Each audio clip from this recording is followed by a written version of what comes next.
So I got banned from the courtroom of heaven. Basically, I was following these ministers who, there was like three of them. If you looked them up, they have this theology on courtroom of heaven. And, it's basically like saying, hey, it kind of make you feel like, hey, well, this new theology makes you feel like you're needing to help Jesus out in some way of telling him, hey, well, I need in your prayers saying like I need a heavenly courtroom restraining order against this neighbor or who's upsetting me or this person or I needed I need a heavenly courtroom you know help with this or that, and there's nothing wrong with that, but let me explain what happened to me. Basically,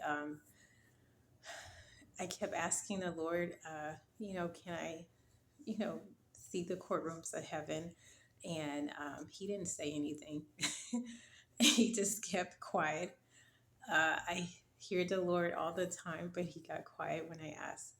I kept asking, and the Lord was giving me heavenly encounters. I see a little snippet here or there of heaven, but I wanted to see the courtrooms of heaven. And finally, I got to see it one night. Finally, months later, when I stopped thinking about it, stopped badgering the Lord about it, I finally got to see. But it was like, just the doors. I got to see them coming out of the courtroom, and but I was like, can I go inside? The Lord was like, you're not ready. And I neither here or there. Finally, I badgered the Lord. I'm like, Lord, let me just go inside. I want to see. I go in. I get to go in the courtroom of heaven where it was like they were having like a hearing. It wasn't like a trial. And I immediately just run up and like, hey, I need, heavenly,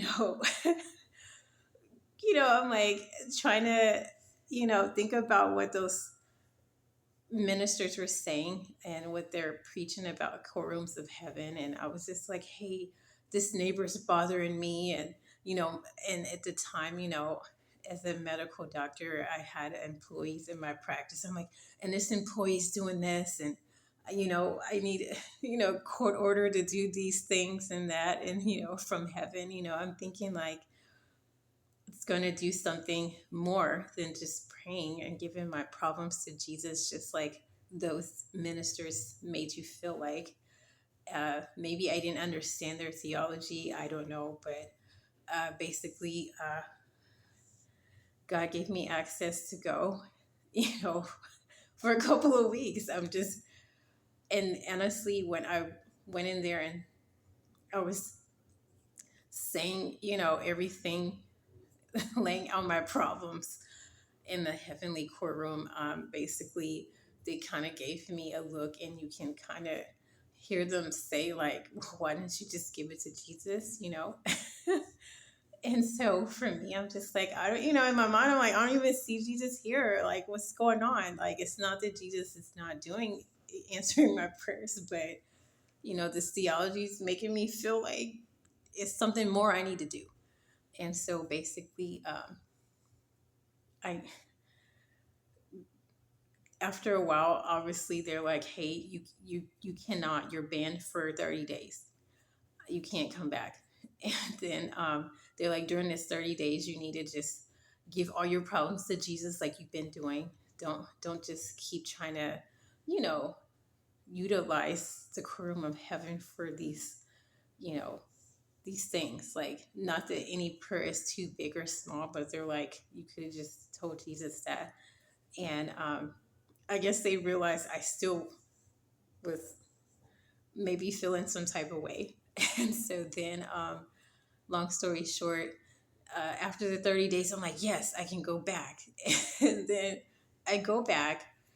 I get taken up to heaven, heavenly courtroom, but it's a trial and it's my trial. And I was like, oh, shoot. And then it was a trial because I had told Jesus during those 30 days about four people in my life that were like really trying to throw me off of my God-given destiny. Like they're really being evil towards me. And I guess that's a, a strong offense to try to get God's child off of, get them off track. So anyway, long story short, uh, I'm in the courtroom and they're like, it's a different one because it's a trial going on. It's bigger. And they're like, the court officers of heaven, they're some angels, some I've never seen before. They're like, be quiet, don't say anything. And they're like, Jesus is coming in here. And I'm just like, okay. I'm like, all right, I get to see Jesus in here. Jesus shows up with a suit on. And I'm just like, oh my God, he's actually wearing a suit. Like, I was like, okay. And then I get called to the stand and they're like, remember what we said, don't say anything. So I don't say anything. And I'm, it's weird because I'm looking in the audience. It's like a full, like, it's like real court, like how it is on earth, it is in heaven. Like there's people, an audience in the courtroom and they don't look like me. And I'm just like, so I kind of put my head down anyway, like that. And Jesus was so smooth. He's like, and look how my client, you know, look how they've done Megan.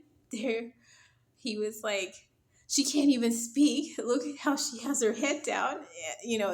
This emotional distress they caused on her. And I was like, okay, like he's really, it's like he was in on it to know that I wasn't going to say anything anyway, but he used that as a way to make his point.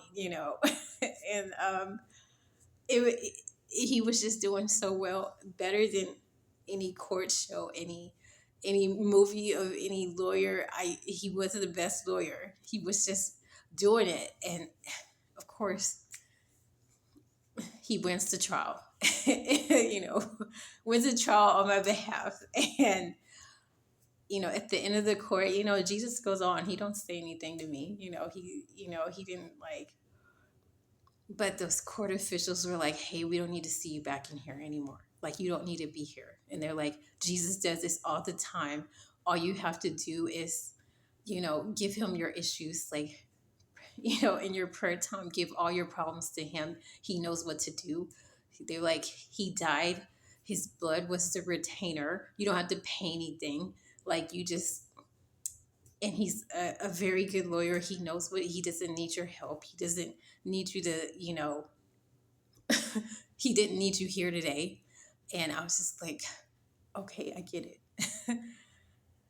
So, yeah, I got to learn my lesson that, Jesus is enough.